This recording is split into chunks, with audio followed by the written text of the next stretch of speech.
Salom, qadrli tomoshabinlar.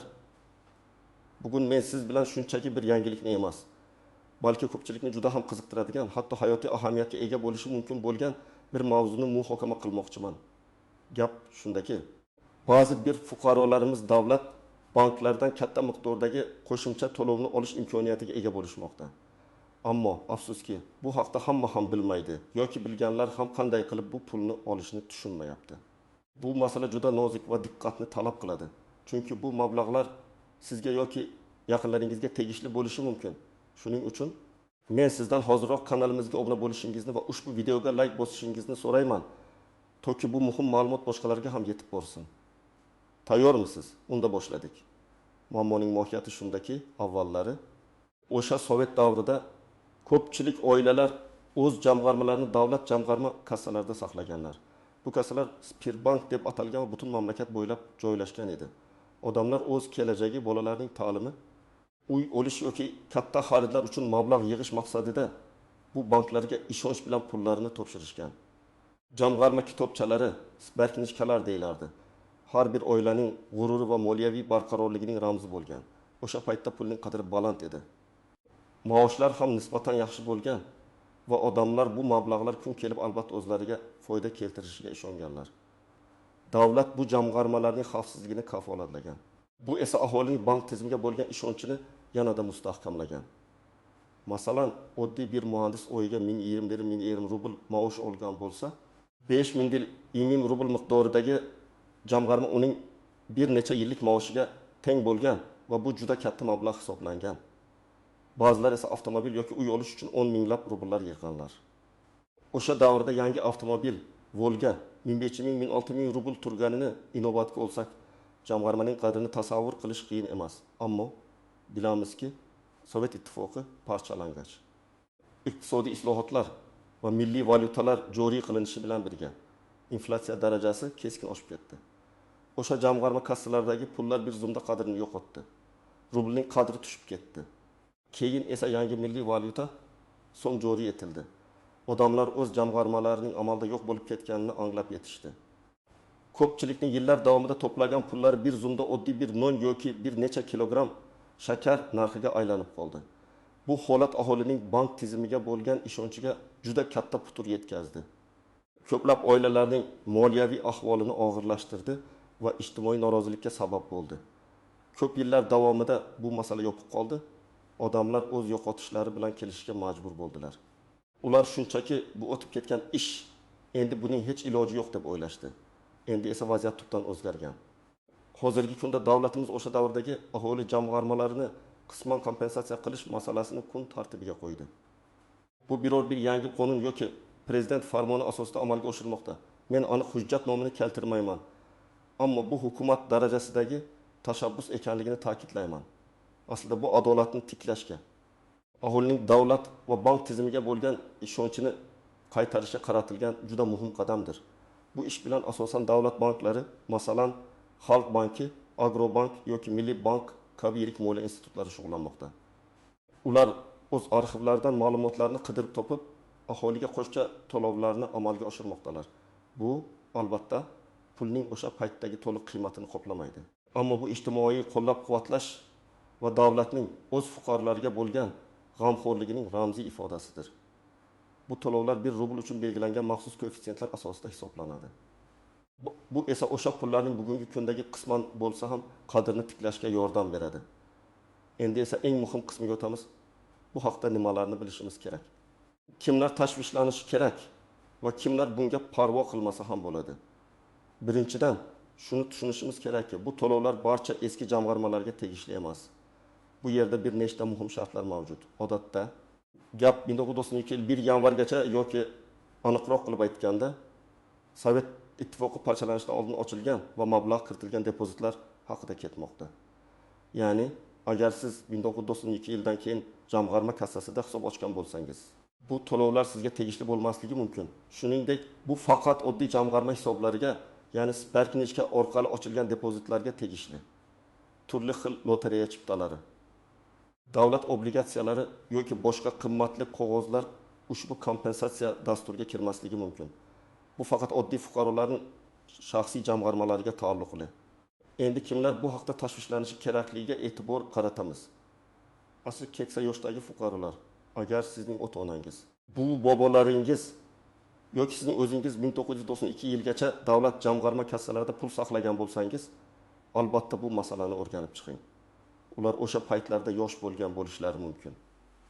Ammo baribir ularning nomida hisob varaqlar bo'lishi mumkin. Masalan, mening bobom 1980 yillarda uy olish uchun 10,000 rubl yig'gan edi. Bu pul o'sha paytda juda katta mablag' bo'lgan. U keyinchalik uyni olgan bo'lsa-da. Bir qism pul qolib ketgan yoki hisob yopilmagan bo'lishi mumkin. Hozir u 9 yoshdan oshgan. Bu xabarni eshitib juda hayron qoldi. Mana shu kabi holatlarga e'tibor berish kerak. Ular ko'pincha bu pullarni allaqachon unutib yuborishgan. Asl vafot etgan hisob egalarining vorislari, agar sizning ota-onangiz, bu bobolaringiz yoki boshqa yaqin qarindoshingiz o'sha davrda jamg'arma kassasida pul saqlagan bo'lib, hozir vafot etgan bo'lsa, siz ularning vorisi sifatida bu to'lovni olish huquqiga ega bo'lishingiz mumkin. Bu holatda sizdan merosga bo'lgan huquqni tasdiqlovchi hujjatlar talab qilinadi. Misol uchun, bir tomoshabinimizning otasi 1995 yilda vafot etgan. Otasining nomida 3000 rubl miqdoridagi jamg'arma qolganini faqatgina yaqinda. Eski qog'ozlarni tartib solayotganda tasodifan topilgan sberknishka orqali bilishgan. Uning oilasi otasining merosxo'rlari sifatida bu pulni olishga haqli. Buning uchun notariusdan merosga bo'lgan huquq to'g'risidagi guvohnoma olish kerak bo'ladi. Har qanday shaxsiy jamg'arma kitobchasi sberknishka borligini eslaydiganlar. Agar sizning xotirangizda o'zingizda yoki oilangizda o'sha davrda sberknishka bo'lganligi haqida ozgina bo'lsa-da eslatma bo'lsa, tekshirib ko'rishingizni maslahat beraman. Ba'zida odamlar pullarni saqlab, keyin unutib yuborishadi. Masalan, bir tanishim o'zining talabalik davrida ota-onasidan olgan ozgina pulni jamg'arma kassasiga qo'yganini esladi. Taxminan 500 rubl atrofida bo'lgan bu summa o'sha paytda uning uchun katta pul edi. Garchi u sberknishkasini yo'qotgan bo'lsa ham, u bankka murojaat qilib, o'zining ma'lumotlari asosida arxivdan hisob varag'ini topa olgan. Bu juda muhim, chunki hatto yo'qotilgan sberknishka ham umid tugashini anglatmaydi. Endi esa kimlar tashvishlanmasa ham bo'ladi. Hech qachon Sovet davrida davlat banklarida hisob ochmaganlar. Agar siz 1909 yildan keyin tug'ilgan bo'lsangiz yoki umuman Sovet davrida bank xizmatlaridan foydalanmagan bo'lsangiz, bu to'lovlar sizga tegishli emas. Asl belgilangan davrdan keyin ochilgan hisob egalari. Agar sizning hisobingiz 1992 yil 1 yanvardan keyin ochilgan bo'lsa, u holda bu to'lov dasturiga kirmasligi mumkin. Har bir hujjatda aniq sanlar ko'rsatiladi. Avvalgi kompensatsiya dasturlarida ishtirok etganlar. Agar ilgari shunga o'xshash kompensatsiya dasturlari bo'lgan bo'lsa va siz allaqachon o'z jamg'armalaringiz uchun to'lov olgan bo'lsangiz, bu safar ikkinchi marta olishingiz mumkin emas odatda. Bunday dasturlar bir martalik bo'ladi. Keling, raqamlar va aniq holatlar bo'yicha bir nechta misollarni ko'rib chiqaylik. Bu masalani yanada yaxshiroq tushunishingiz uchun misol bergan. Bu esa bor nevara holati faraz qilaylik. Maktabin yoshli bo'yingiz bor. U 1990 yilda Sberbankka 5000 rubl qo'ygan edi. Bu pulni bolalariga baxt to'y uchun saqlagan, lekin keyin unutib yuborgan. Hozirgi davlat kompensatsiya dasturi bo'yicha har bir sovet rubli uchun, masalan, 1 ming so'm bazaviy kurs belgilangan va unga qo'shimcha ravishda ijtimoiy qo'llab-quvvatlash koeffitsiyenti, masalan, 5 ga ko'paytiriladi. Bu raqamlar shartli va faqat misol uchundir. Real raqamlar rasmiy hujjatlarda belgilangan bo'ladi. U holda buingiz olishi mumkin bo'lgan taxminiy summa quyidagicha hisoblanadi. 5000 rubl 1000 so'm. Rubl bazaviy kurs 5, ijtimoiy koeffitsient 25,000 so'm. Ko'ryapsizmi?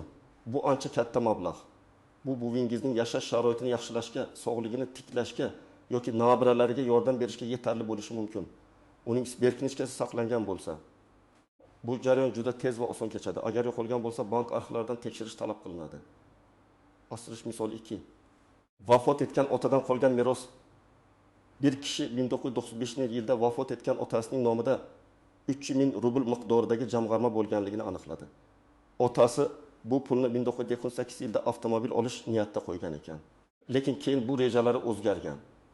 O'g'il o'zining pasporti, otasining o'lim haqidagi guvohnomasi va notariusdan olingan merosga bo'lgan huquqni tasdiqlovchi hujjatlar bilan bankka murojaat qiladi. Agar xuddi yuqoridagi koeffitsiyentlarni qo'llasak, 3000 rubl 1000 so'm, rubl 5,2 million so'm. Bu ham ancha jiddiy mablag'. Bu pulni olish uchun u merosga oid barcha huquqiy jarayonlarni to'g'ri bajarish kerak bo'ladi. Misol 3.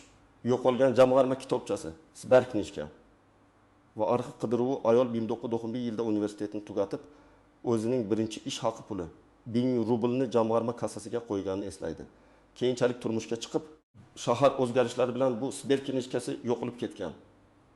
Uning o'zi ham, eri ham bu haqda unutib yuborishgan.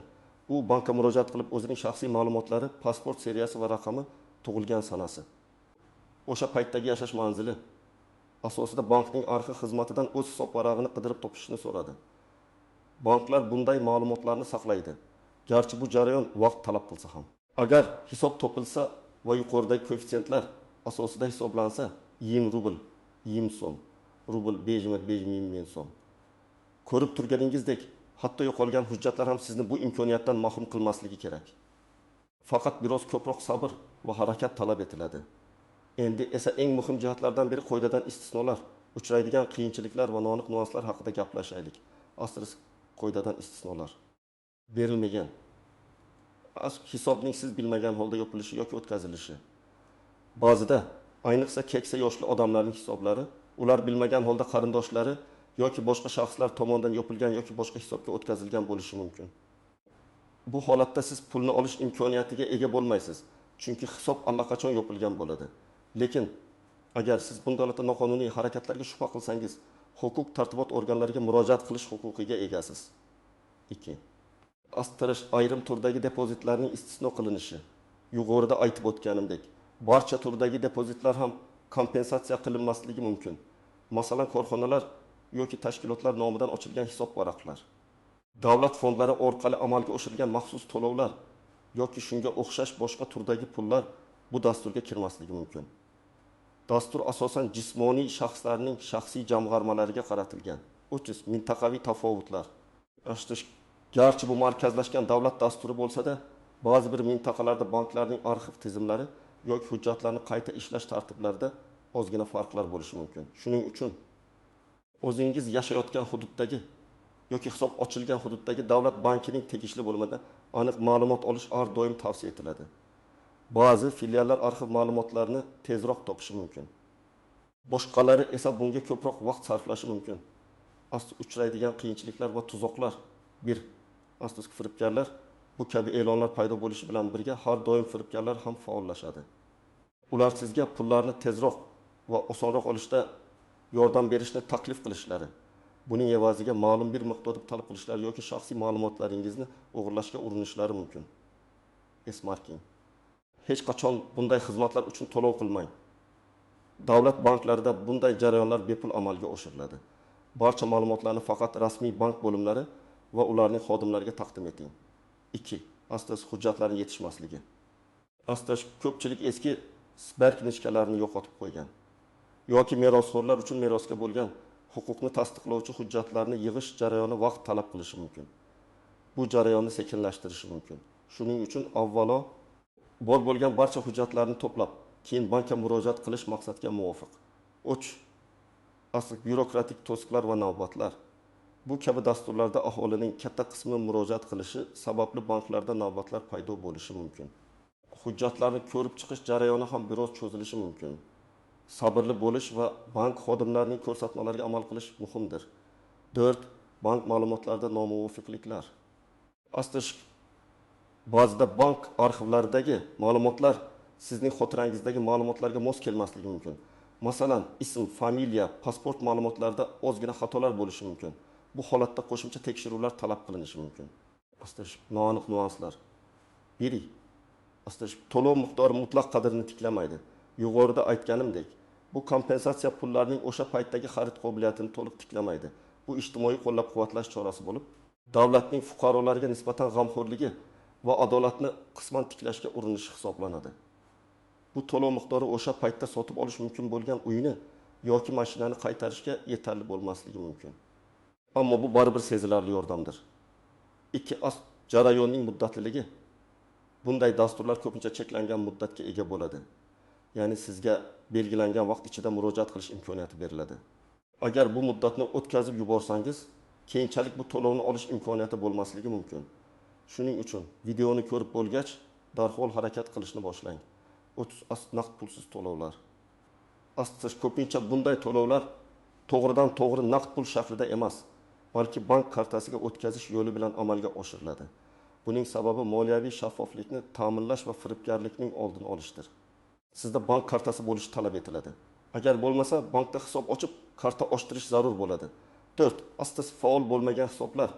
Ba'zi eski hisoblar uzoq vaqtdan beri harakatsiz holatda bo'ladi. Bu bank tizimida ularni topishni biroz qiyinlashtirishi mumkin. Ammo zamonaviy banklar arxivlash tizimlari orqali bu ma'lumotlarni saqlab qolganlar. Endi esa aziz do'stlar, eng muhim qismga amaliy maslahatlar va siz qilishingiz kerak bo'lgan aniq qadamlarga o'tamiz. Bu pullarni olish uchun nima qilishingiz kerak? Astirish mingadan hujjatlaringizni tekshiring. Uyda qidiruv ishlarini boshlang. Eski qutichalar, sandiqlar, shkaf tokchalari, stol tortmalari va boshqa joylarda turgan eski hujjatlarni, qog'ozlarni ko'rib chiqing. Siz o'sha Sovet davridan qolgan Sberknijkani jamg'arma kitobchasini, depozit tushum chekini yoki boshqa har qanday bank hujjatida topishingiz mumkin. Hatto mayda yozuvli qog'oz ham yordam berishi mumkin. Agar buyingiz yoki bobongiz bor bo'lsa, ulardan so'rang. Ularda ham shunday hujjatlar saqlangan bo'lishi ehtimoli juda yuqori. Ba'zi odamlar, mening otamda shunday kitobcha bor edi, lekin uni yirtib tashlaganmiz deyshadi. Afsuski, bu holatda ish ancha qiyinlashadi, ammo umidsiz bo'lmang. Ikkidan, qaysi bankka murojaat qilishni aniqlang. Odatda, bunday kompensatsiya to'lovlari uchun mas'ul bo'lgan asosiy davlat banki Xalq banki hisoblanadi. Chunki bu bankning ildizlari to'g'ridan to'g'ri Sovet davridagi Sberbankka bo'lib taqaladi. Ammo ba'zi hollarda boshqa davlat banklari ham, masalan, Agrobank yoki Milliy bank kabi banklar ham ma'lum bir hisob turlari bo'yicha vakolatli bo'lishi mumkin. Eng aniq ma'lumotni olish uchun avvalo Xalq bankining eng yaqin filialiga murojaat qiling yoki uning rasmiy veb-saytini tekshiring. Ba'zi banklarda maxsus maslahat markazlari, call center yoki onlayn chat xizmatlari mavjud bo'lishi mumkin. U yerda siz bu masala bo'yicha tezkor javob olishingiz mumkin. Asrsiz 3 qadam bankka tashrif buyuring. Hujjatlarni topganingizdan va qaysi bankka murojaat qilishni aniqlaganingizdan so'ng bu tegishli bank buni shaxsan borishingiz kerak. Qaysi filialga borish kerak? Ideal holda hisobvaraq ochilgan filiali bo'lsa. Bu jarayonni tezlashtiradi. Chunki ularning o'z arxivlarida ma'lumotlar saqlanishi ehtimoli yuqori. Agar o'sha filiali yopilgan bo'lsa yoki siz u yerga bora olmasangiz, har qanday yirik tuman, shahar markazidagi davlat bankining filiali ham xizmat ko'rsatishi mumkin. Ba'zi banklar bunday kompensatsiyalar uchun alohida bo'limlar yoki mutaxassislarni belgilagan bo'lishi mumkin. Shuning uchun bankka borganingizda shu vaqtda so'rang. O'zingiz bilan olib borishingiz kerak bo'lgan hujjatlar ro'yxati, asosiy pasport, sizning shaxsingizni tasdiqlovchi asosiy hujjat. Eski jamg'arma kitobchasi Sberknijka yoki depozit cheki agar mavjud bo'lsa, bu jarayonni juda tezlashtiradi. Agar vafot etgan shaxsning pulini olmoqchi bo'lsangiz, o'lim haqidagi guvohnoma, merosga bo'lgan huquq to'g'risidagi notarius tomonidan tasdiqlangan guvohnoma va merosxo'rlarning pasportlari.